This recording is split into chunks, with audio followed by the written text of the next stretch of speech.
నమస్తే K24 news. Bejjanki మండల కేంద్రంలోని అంబేద్కర్ చౌరస్తాలో రెండో విడత దళిత బంధు లబ్ధిదారులు నిరసన చేపట్టారు.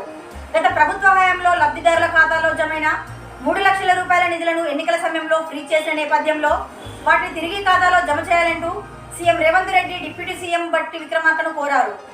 కార్యక్రమంలో రాష్ట్ర సలహాదారు దీటి బాలనర్సు, జిల్లా అధ్యక్షులు చిలుముల దేవదాసు, బామన్న లక్ష్మణ్, లింగాల బాబు, బిగుళ్ల దుర్గ సుదర్శన్, గుగ్గిల రాజేశం, మాంకాలి పరశురాములు తదితరులు పాల్గొన్నారు. ఒకరోజు రిలే నిరాహార దీక్షలో నిరసన కార్యక్రమం చేపట్టడం జరిగింది.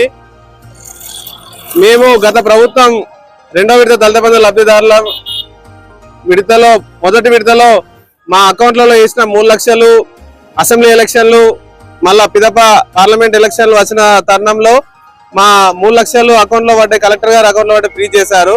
అవి వెంటనే విడుదల చేసి వాటితో పాటు గత ప్రభుత్వం ప్రవేశపెట్టినటువంటి 7 లక్షలు 10 లక్షలు అయితేనేమి ఇప్పుడు అంబేద్కర్ అభయాస్తం కింద ఈ ప్రభుత్వము గౌరవ ముఖ్యమంత్రి రేవంత్ రెడ్డి గారు అన్న 12 లక్షలు అయితేనేమి ఇవి కలుపుకొని మాకు ఇవ్వాలని ఈరోజు ఒకరోజు నిరసన దీక్ష ఇక్కడ చేయడం జరిగింది.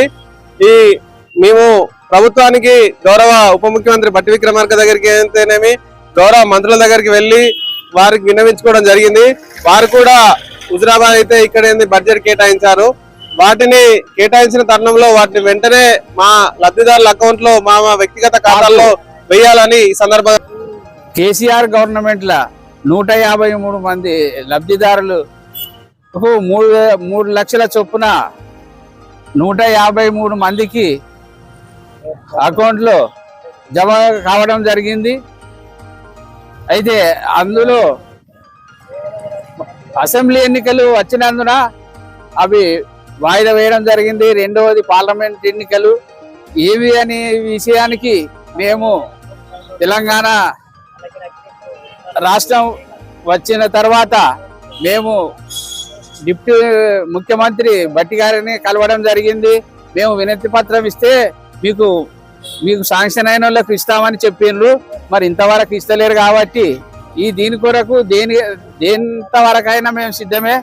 మేము మాత్రం వెనకచ్చే పరిస్థితి లేదు. దళిత బంధు సెలెక్ట్ అయినటువంటి లబ్ధిదారులకు తప్పకుండా మాదేందో మా వాటా మాకు అంబేద్కర్ అభయాస్తం అన్నాడు, రాజీవ్ అభయాస్తం కింద ఇస్తానని మాట ఇచ్చినటువంటి ముఖ్యమంత్రి రేవంత్ రెడ్డి మాట తప్పుతున్న కనుక మాకు ఏదైతే కేసీఆర్ గవర్నమెంట్ లా సెలెక్ట్ అయినటువంటి లబ్ధిదారులకు 3 లక్షలు మాకు ఇస్తే సరిపోతుంది. మాకు కాంగ్రెస్ గవర్నమెంట్ నుంచి వెళ్ళి మాకు అవసరమే లేదు కాబట్టి మేము మాత్రం ఈ యొక్క మొన్నటి బడ్జెట్ లో తీసిండ్రు, కానీ అది ఎంత అనేది ఎప్పుడు డిక్లేర్ చేస్తలేరు కనుక తప్పకుండా అయ్యాలని కోరుతున్నాం. ఇదే విషయం మరి మేము పేదలకు చేస్తున్నాము, పేద దళితులకే చేస్తున్నాం అని రాజీవ్ గాంధీ అంటాడు, మేనకా గాంధీ సోనియా గాంధీ అంటుంది. గత ప్రభుత్వంలో అందరికీ మరి శాంక్షన్ చేసినట్టు రెండో విడత దళిత బంధు కలెక్టర్ అకౌంట్ లో 3 లక్షల చొప్పున జమ చేయడం జరిగింది. ఇంతకుముందు మేము ముఖ్యమంత్రి గారికి బట్టి విక్రమార్క గారికి అందరికీ వినతి పత్రం ఇవ్వడం జరిగింది. వారు చెప్పడం జరిగింది ఏంటంటే మీకు ఎవరైతే లబ్ధిదారులకు 3 లక్షలు ఉన్నాయో వారికి తప్పకుండా ఇస్తాము అని చెప్పడం జరిగింది. మొన్న కూడా బడ్జెట్లో రిలీజ్ చేస్తామని చెప్పారు. ఇంతవరకు అది రిలీజ్ అయినదా మరి తెలవడం లేదు. స్పష్టంగా మాకు లబ్ధిదారులకు 3 లక్షలు ఖచ్చితంగా ఇవ్వాలని కోరుకుంటున్నాము. ఈ యొక్క దళితులు ఎందుకంటే మీరు చేసేదంతా దళితుల కోసమే చేస్తారని చెప్తారు, కానీ దళితులకు గత ప్రభుత్వంలో చేసినటువంటి సంక్షేమ కార్యక్రమాలు దళితుల కోసానికి మీరు కూడా 15 లక్షలు అన్నారు.